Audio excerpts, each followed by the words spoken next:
Hello दोस्तों, नमस्कार। अगर आप हैं बिहार बोर्ड कक्षा 10 के स्टूडेंट तो आप सभी का बहुत बहुत स्वागत है। जैसा कि आप लोग को पता ही होगा कि 24 जुलाई से आप लोग का प्रथम शाब्दिक परीक्षा यानी कि फर्स्ट टर्मिनल एग्जामिनेशन स्टार्ट है, जिसके क्रम में मैं आप लोगों के लिए हिंदी का पेपर लेकर के आ चुका हूं।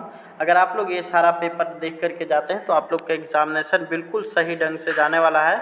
तो आप लोग इस वीडियो को अंत तक ज़रूर देखिए और साथ में इस वीडियो को अपने दोस्तों में भी ज़रूर शेयर करिए ताकि उनको भी मिल पाए। और अगर आप लोग को ओरिजिनल पेपर लेना है तो आप लोग को टेलीग्राम चैनल से जुड़ना होगा, जिसका लिंक आपको डिस्क्रिप्शन बॉक्स में मिल जाएगा। उस पर जैसे ही आप लोग क्लिक करिएगा तो आप लोग के सामने एसएस क्लासेस का ऑफिशियल टेलीग्राम चैनल खुलेगा, जिससे आप लोग ज्वाइन कर सकते हैं। तो चलिए अब हम लोग आगे की तरफ बढ़ते हैं। आप लोग को बता दें कि जब आप एग्ज़ाम देने जाइएगा तो उसमें आप लोग को 60 ऑब्जेक्टिव और 5 सब्जेक्टिव क्वेश्चन देखने को मिलेगा। तो यहाँ पे ऑब्जेक्टिव 60 में से आप लोग को मात्र बनाना है 50 और 5 सब्जेक्टिव में से आप लोग को 5 का ही आंसर करना है। तो चलिए एक एक करके अब हम लोग सारा क्वेश्चन देखते हैं। मूक नायक क्या है? तो मूक नायक एक तरह से एक पत्रिका है। अगला है भीमराव अंबेडकर के मुख्य प्रेरक व्यक्ति कौन थे? तो यहाँ पे है बुद्ध, कबीर, ज्योतिबा फुले सभी, यानी कि ऑप्शन नंबर डी। अगला है समाज और राजनीति में बेहद सक्रिय भूमिका निभाते हुए अंबेडकर ने किनको मानवीय एवं अधिकार दिलाने के लिए अनेक प्रयास किए? तो यहाँ पे हो जाएगा अछूतों, स्त्रियों, मजदूरों, इनमें से सभी, यानी कि ऑप्शन नंबर डी हो जाएगा। अगला है डॉक्टर अंबेडकर के पिता का क्या नाम था? तो इसका हो जाएगा आपका ऑप्शन नंबर बी, यानी कि रामजी सकपाल। अगला है the caste in India their mechanism किनकी रचना है? तो यह है आपका ऑप्शन नंबर ए, यानी कि भीमराव अंबेडकर की। अगला है बाबा साहेब भीमराव अंबेडकर का जन्म किस राज्य में हुआ था? तो मध्य प्रदेश में। सभ्य समाज की आवश्यकता क्या है? तो ये हो जाएगा आपका ऑप्शन नंबर बी, यानी कि श्रम विभाजन। अगला है लेखक को कि इस युग में विडंबना कहाँ दिखाई दिया है? तो ये हो जाएगा आपका ऑप्शन नंबर ए, यानी कि जातिवाद में। अगला है गिरधर लाल का बेटा कौन है? तो गिरधर लाल का बेटा है मदन। अगला है यहाँ पर खोखा जीवन के नियम में अपवाद था, वह यह अस्वाभाविक नहीं था कि वह घर के नियमों का भी अपवाद हो।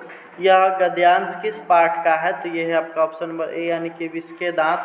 अगला है खोखा खोखी का क्या अर्थ है? तो इसका अर्थ है बच्चा और बच्ची। अगला है नलिन बिलोचन शर्मा का जन्म कहाँ हुआ था? तो ये हो जाएगा आपका ऑप्शन नंबर डी, यानी कि पटना में। अगला है सेन साहब की कितनी लड़कियाँ थी? तो 5। अगला यहाँ पर है गिरधर लाल कौन है?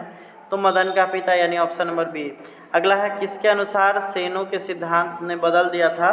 तो खोखा के अनुसार, यानी कि ऑप्शन नंबर बी। खोखा का क्या नाम था? तो ये हो जाएगा आपका ऑप्शन नंबर सी, यानी कि kasu.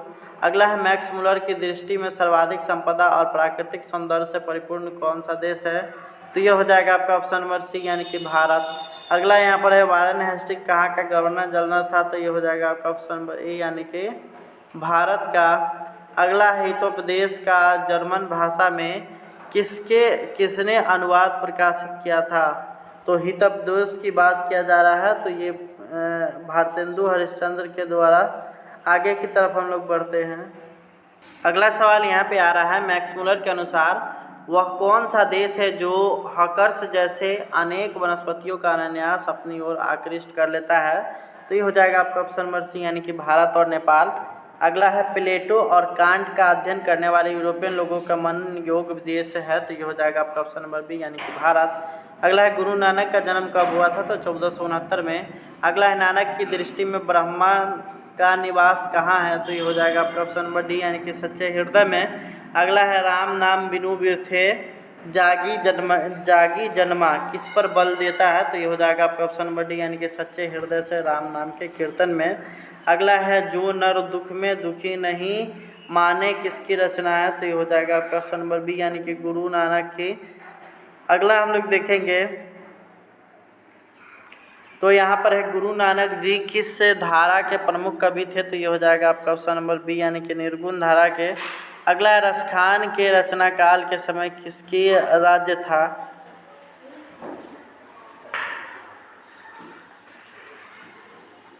Option number C, Jahangir. अगला है स्वच्छंद काव्य धारा का प्रवर्तक कौन है? तो रसखान। अगला यहाँ पर है रसखान का मूल नाम क्या है? तो सैयद इब्राहिम। अगला है स्वामी विट्ठनाथ के ने रसखान को कहाँ शिक्षा दी थी? तो ये हो जाएगा आपका ऑप्शन नंबर सी यानी कि पुष्टि मार्ग में। अगला रसखान किस काल के कवि हैं? तो ये हो जाएगा आपका ऑप्शन नंबर डी यानी कि भक्ति काल। अगला प्रेम वाटिका किसकी रचना है? तो ये हो जाएगा आपका ऑप्शन नंबर बी यानी कि मेघ रसखान की। अगला है सात कोरी होता एक प्रमुख कथाकार हैं, कहाँ के? तो उड़ीसा के। अगला यहाँ पर है लक्ष्मण कहाँ नौकरी करता था? ये इसका हो जाएगा आपका ऑप्शन नंबर बी यानी कोलकाता। अगला है पड़ोस के पढ़ाकू लड़का का नाम क्या था? तो इसका नाम था भाई शांतनु। अगला हम लोग देखेंगे तो किस शहर को बचाने के लिए महाराज ययाति केसरी ने पत्थर के बांध बनाए थे? तो ये हो जाएगा आपका ऑप्शन नंबर सी यानी कि पुरी। अगला बढ़ते विश्वास कहानी के कहानीकार कौन है? तो ये हो जाएगा आपका ऑप्शन नंबर सी यानी कि सात कोरी होता। अगला दही वाली मगम्मा का कथावाचक कौन है? तो ये हो जाएगा आपका ऑप्शन नंबर बी ए यानी कि श्रीनिवास।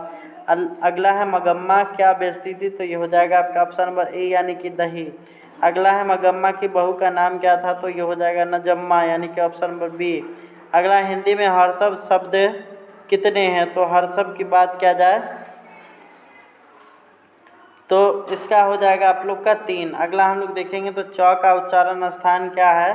तो चौ का उच्चारण स्थान तालु है। निम्नलिखित में से कौन सा शब्द शुद्ध है? तो ये हो जाएगा आपका ऑप्शन नंबर सी यानी कि पूजनीय दुर्गुकार से लिखाता है। अगला यहाँ पर है कौन सा वाक्य शुद्ध है? तो इसमें हो जाएगा आपका ऑप्शन नंबर ए रागिनी अपने घर चली गई।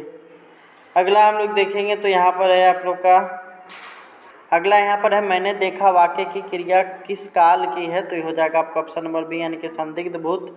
अगला भविष्य काल के कितने भेद होते हैं? तो 4। अगला हार शब्द क्या है? तो हार पुल्लिंग है। अगला बाह का लिंग निर्णय करे? तो ये हो जाएगा आपका ऑप्शन नंबर सी यानी कि उभयलिंग। अगला है जो कम बोलता है उसे क्या कहते हैं? तो उसे मितभाषी कहा जाता है। अगला हम लोग देखेंगे तो पर्वत की कन्या के लिए एक शब्द क्या हो जाएगा? तो ये हो जाएगा आपका ऑप्शन नंबर ए यानी कि पार्वती। अगला है दही बड़ा किस समास का अविभाव है? तो इसका हो जाएगा आपका ऑप्शन नंबर सी यानी कर्मधारय।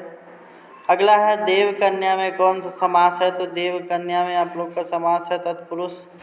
अगला हम लोग देखेंगे तो मतैक्य का संधि विच्छेद क्या हो जाएगा? तो इसका हो जाएगा मत जोड़ एक।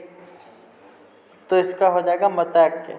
तो यानी कि ऑप्शन नंबर बी। अगला है नीरस का संधि विच्छेद क्या हो जाएगा? तो निहि जोड़ रस यानी कि ऑप्शन नंबर ए।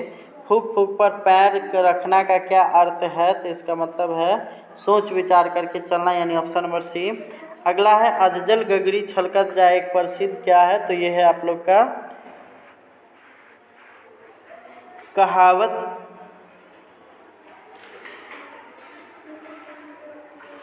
अगला है श्री गणेश का विलोम क्या होगा? तो इति श्री यानी कि ऑप्शन नंबर सी। अगला है सार्वजनिक का विपरीतार्थक क्या हो जाएगा? तो ये हो जाएगा व्यक्तिगत। अगला है कमल का पर्यायवाची शब्द क्या हो जाएगा? तो पंकज। अगला यहाँ पर है घबराहट में कौन सा प्रत्यय नहीं है? तो यहाँ पे आहूत हो जाएगा। ये आप लोग का हो गया 100% सारा क्वेश्चन का हल। तो आपसे हम लोग मिलेंगे नेक्स्ट वीडियो में, तब तक के लिए धन्यवाद।